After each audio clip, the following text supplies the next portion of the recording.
Hello everybody, welcome back to our beloved YouTube channel with some Victory at Sea. Today we are looking at the hardback rulebook. I will compare to the getting started rules from the Pacific War starter box. We got a lot more information here and some nice pictures, some history paragraphs, and all the stat cards of all the ships and flights. Also, we got plenty of scenarios. And yeah, just let's dive in and get started.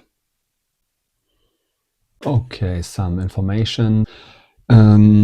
First, it's the feeling of the book. It's very heavy. You can see it. It's very thick. If you take my finger, it's like one finger. I think it's about 2.5 kilos. And we got 275 pages with nice artwork. And if we compare to our Battle for the Pacific starter guide, it's like a brochure. I think you got 29 pages. You got your ships very fast. You got the general rules. And what did we got else? Just the phases, the turning, and how to play the game. So we will see that again, but we have a lot more detail. Then let's flip through. As I mentioned, it's hardback, and I think that's the first thing we recognize. We got these nice artwork pictures, and they're separated in gaming pictures, if you call it, from a battle report. You got your nice islands, you got your actual gaming ships. Like here, they made a fleet with an aircraft carrier, and with some pictures they made like little artworks, like paintings, and I like that very much. So this is all the content. I like that we got like a little index where to find everything.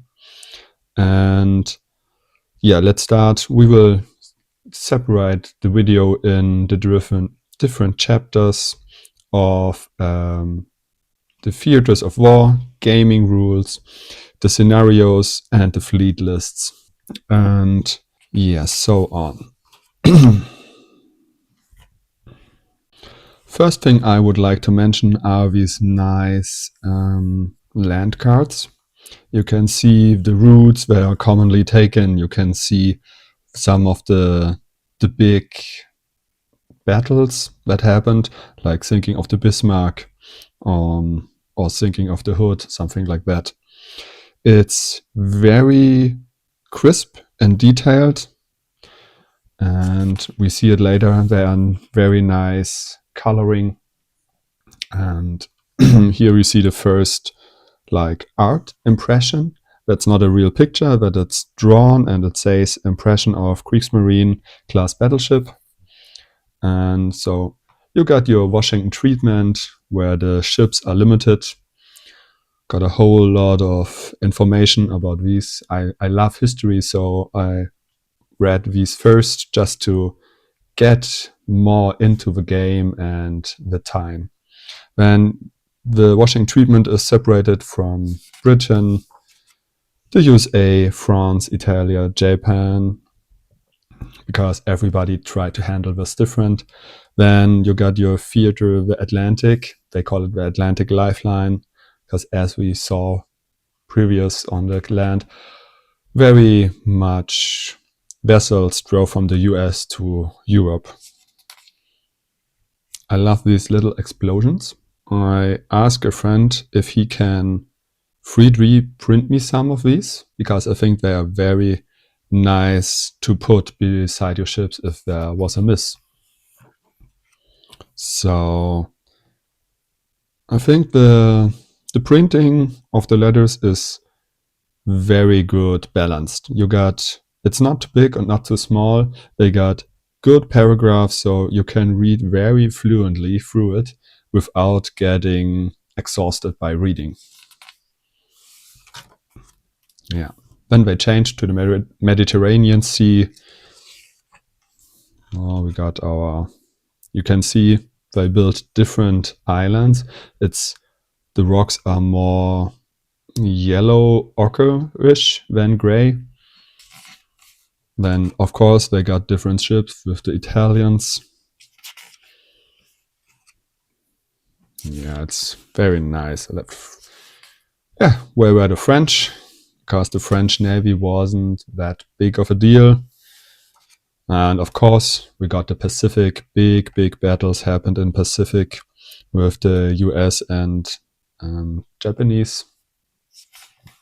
So in this section, we will see a lot of Japanese and US ships, but also for the scenarios, some smaller ships from Great Britain, or the Commonwealth, I should better say. Okay, then they explain especially kamikaze attacks from Japan, because that is one major thing the Japanese can do in the game. Carrier operations were the first time very big in the Pacific. Got a nice little picture of an aircraft carrier here. It's the Malta class carrier from the British. And then the game rules start. I thought about making a video including here to just briefly give an overview over the basics of the game. But then I decided, no, I would like to make a video just about the rulebook, how it feels, what's the content, what can you expect of it. And in a later step, I will get some small videos out explaining the different phases. And in these phases, I will explain the most common rules and maybe in a later step some advanced rules. So we got our game rules. We know this card from the unboxing. It has the class name, the type, the weapon system, and so on. Then we got our counters and tools. I'm not sure. While I'm recording this, the only option to get these in hard, thick paper is from the Pacific War starter box. So I can show you them. Got my little bag. So if you look at this, you got your measuring tools, and they are made of thick carton. Here you can see it. It's like 2 millimeter thick, and you can't bend it very easy, so that's very good for gaming. You got your different dies, so the dies you can buy, obviously. Then you got your little markers here.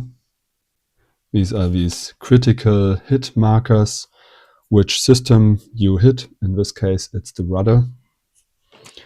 And in the back of the book, you got these for printing. So you can copy the side and print them out and then cut them out so you can play actually. But for the feeling of the game, and you can touch it better, I think the figure ones are better. So I can wish for them to make a set for the tools, or just include them in a different set, because if you don't want to play the US or Japan, you got your ships, and yeah, but you only want the tools. So then we got our turns. The game turns, we got our movement phase. I think everybody who played on a regular basis tabletop games know the phases are nearly the same in every game. You move, you shoot, still shooting. Shooting is a little bit different here. Then you got your end phase. In some games it's the home phase or the organization phase. Here it's the end phase. And that's done. You got 3 phases. 3 phases. You can do orders. Like in other games, every ship can do one order to itself. They don't have a high commander or something like that. So each ship can give a order to himself to perform something special in this round. As we saw on the cards from the ships, every ship got some traits. I think at least 1, maybe up to 4. We will go over them maybe in a separate video, maybe in the beginning of the battle report, I'm not sure. I will explain it at some point. Then you got your aircrafts. That's a special designated area in the rulebook because the aircrafts play different from the ships. You got a lot of rules: attacking, dodge fighting. The wind is, so obviously you don't use wind if you don't have airplanes because you have motor-powered vessels. But for airplanes and aircraft carrier, the wind is important. So you throw a dice and look from which direction the wind comes. Okay, then some general information. What are victory points? How to achieve victory points? You got your objective table, and each of them is explained down here. As of my understanding, while I read this, each player throws his own objective, so they can differ very much from each other. And I think that's a cool mechanic. You don't know what you are supposed to do till you throw your dice. Yeah, of course, you got your deployment zones for different scenarios. These are the additional rules. I explain them later. These are like searchlights or night battles. Night battles are different because you can't see as far. Of course, it's night. And so you can shoot flares, so called star shells, or use your radar. And I think that's a very nice thing.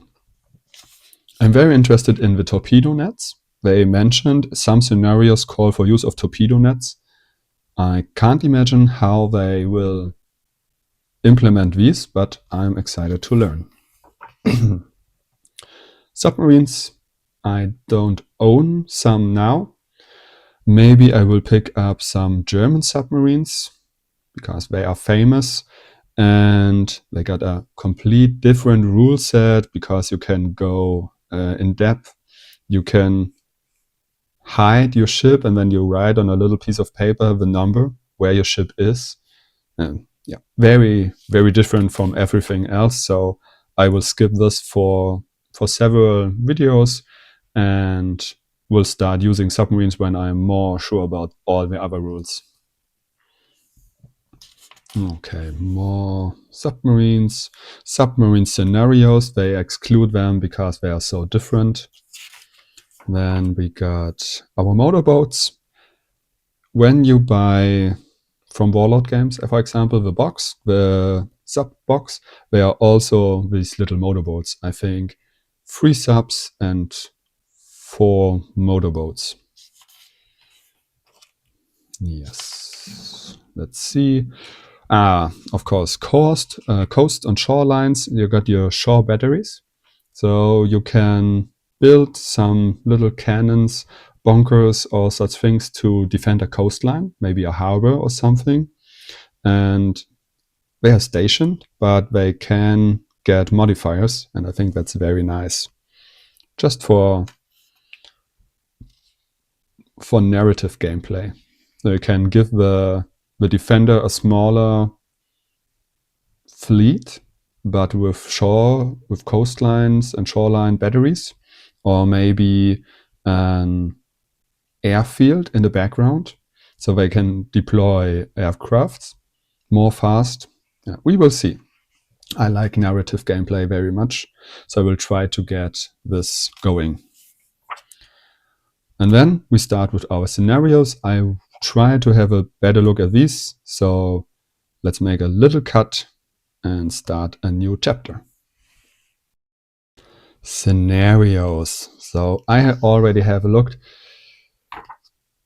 We got the name of the scenario, and I flip back. Here's the world map with the most of the big battles. As you can see, the most of them are in the Pacific, or some here.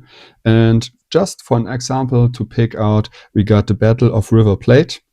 It's famous for the sinking of the Admiral Graf Spee. And so we got a location, so we can maybe build special terrain for it if you feel like it. You can build like palms and trees for South America. You can build more rocky and more woods, hillside, islands here. And then of course you can have your big ocean, just your mat, nothing else. Or maybe very much small islands for the Japan region. Just to be sure, I will build the North Sea terrain by myself, and I'm not planning at the moment to build the Pacific because I don't actually planning to buy US or Japanese ships. So we got the Battle of River Plate, the sinking of the Admiral Graf Spee. We got the ship here. I think that's very nice. They built the actual ship and they built it here with terrain. And the scenarios are always the same from how they build it. They have a huge amount of history, what happened, so we can really dive deep. They explain which ships. They even pronounce the Admiral Graf Spee for English listeners. Then you got the action scenario. So it's like an introduction on the first side, what happened, who participate, and then you got your scenario. You got your map, you got your deployment zone, where's the legend? Wait for it. Of course. Admiral Graf Spee is a little A, is here, starting in the middle. Let's call it the middle. And the Exeter, the Arx, and the Achilles starting here in the corner. They got a little surprised. Then you got your optional rules, your special rules. Here it's none because it's a starter. You got your game length. It could be from 5 to 8 turns. And your victory and defeat conditions. And you got some more information about special German battleships, because you need this for the next one. So forget what I said. So what I was thinking about with these scenarios, we can just pick some up. If you want to play the Battle of River Plate, you need the Admiral Graf Spee. Yeah, that's bad. I don't have it, so I actually have to buy it or proxy it from other ships. And then you need the Ajax and the Achilles and the Exeter. So if you don't have any of these ships, you have to proxy them, and maybe that don't look very nice. I don't know. And that's with a lot of games here. So if we have a look at this one, we need the Gneisenau and the Scharnhorst, so 2 battle cruisers and a Renown. So you only need 3 ships, but there's no box where you can get 2 or 3 of these. So you have to buy them separately. And if you're not a big fan, or maybe you're collecting each ship of one nation, I think it's hard to get the Gneisenau and the Scharnhorst. But that's just my opinion. Okay, let's see. Here we got the Bismarck. I think that's a very nice scenario. The sinking, so you got the pursuit of the Bismarck, like hunting it. And if you achieve the victory condition, you can go to sink the Bismarck and actually fight it again with different ships. So you got your cruisers and destroyers hunting the Bismarck, and when it's wounded and circling, you got your 2 battleships And I don't know, I think an aircraft carrier to sink it actually. That's a nice flavor. Yeah, then you got your Norway expeditions with the Scharnhorst. You got your Mediterranean Sea. And now we're coming to the big ones. These are the Italian fleet and these are the Royal Navy fleet. So I can count it for them. 1, 2, 3, 4, 5, 6, 7, 8, 9, 10, 11, 12, 14.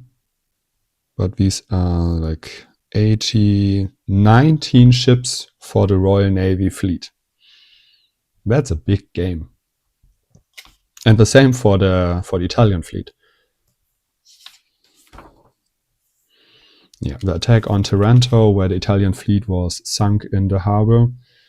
Look at this. All the Italian ships are here. And the whole Navy fleet consists of just flights of ferry swordfish. Just fly in and drop your torpedoes. Yeah, let's flip. Oh, you got your Pearl Harbor scenario, of course. You got all your ships, all the US ships, and then every white dot is an Japanese aircraft. Yeah. And in each zone, they can spawn and just bomb and torpedo the hell out of these stationary US ships. Okay, then you got your Java Sea, big battle in the Pacific.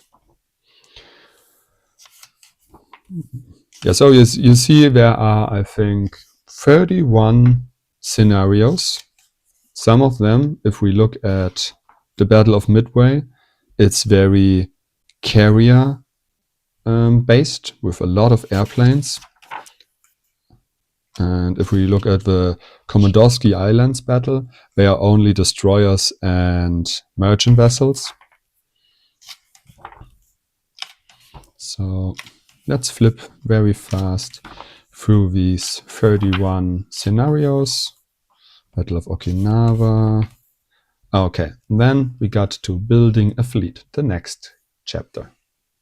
I think I mentioned it before, how we build a fleet. You got your point costs. If you don't are into tabletop games, you maybe don't know that. If you play a lot of these, it's always the same. You got a point value per model, and you make a point recommendation from the scenario, or you're battling a friend and you agree to play 1,000 points, and then you can calculate how much ships and in which customization you will add them. If you want to play historical complete right, you can go to the commission dates and think about only play battles up to, I don't know, 90-40. Then you will exclude some of the bigger, moderner ships. Or you can do the opposite, from 90-40 starting. And then we start with the Royal Navy. So on the rest of the book, we can see every nation. I think it's very nice. I try to put that on the camera. You got your Union Jack here. And if we flip the book around, and then you can see it here. It's very colorful. And so you can go to Japan. You can very fast go to Kriegsmarine, because you can see it here. You can go to the US and you can go to the Royal Navy. I think that's very handy, and you don't have to flip through the sides. You just can look on the side and say, okay, I need right about this page, and then select your ship from there. So how does that look? You got your huge tables, like those are all battleships. And here's the name of the battleship. So you got your Admiral class battleship, King George V, the Nelson class battleship. I'm a little bit sad that you don't have Lion class battleships. These are the biggest and more advanced battleships, and I think they only had 1 or 2 in service. but you can't buy these from Warlord Games at the moment as a model. I think that's a little bit sad. And also there were 900 points, so a one-ship army nearly. So of course you got your Queen Elizabeth battleship. Then we go to aircraft carriers, and now look at this as 4, 8, 12, 16, 20, 23 different aircraft carrier classes.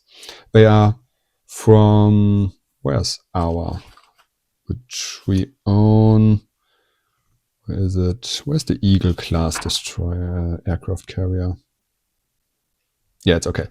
So we got from, what's that, 40 points. We got a merchant carrier with 1 flight, up to, just to name it, the Malta class, the biggest one with 24 flights for 300 points. And everything between. You got your cruisers. I think these pictures, if you look at them, the illustrations, they just soften it up. If you just only have tables, I think it's very confusing, but with these pictures, and it gives the feeling like, okay, you can look at the picture and then again on the stats, and I think it's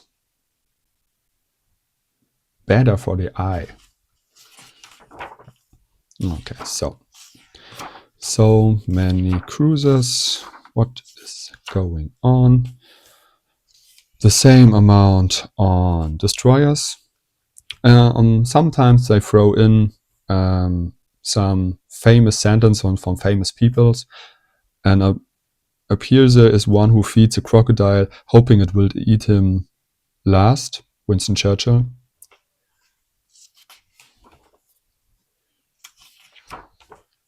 Okay, they got very much of these here. And you got your submarines, other ships. No, that's not what I was searching for. So this is the aircraft page. You got your different aircraft types, and then you got all the flights which commissioned. Are they carrier usable? So here's some no's, but most of them are yes. And then you got your role. Are your torpedo bomber, a dive bomber, a fighter, and so on. Very useful. I think I will copy this and just has it as a quick reference. Okay, and then let's see where are the merchant ships. So we got your Americans. Maybe start from behind. Aircraft Italian. These are the markers to copy. And no one. So somewhere here they should be some merchant ships. They had light guns, but they're very weak. They have like no armor. They are merchants. They don't need armor. Yeah. So one last thing for the rule book. We got a nice index. I love when rule books have an index. You just can take the word you are missing, like, I don't know, what is an observation flight? I just recently bought one, so I really looked that up. Observation flight is page 35. Let's go to this page, and you got your observation flight. That's very easy. You don't have to flip through and think about, oh, where would I put this? An index is always a good thing. So, this was my little review about the rulebook. I hope you enjoy it. If there are any questions, please write it in the comments, and we will see us next time. Have a good one.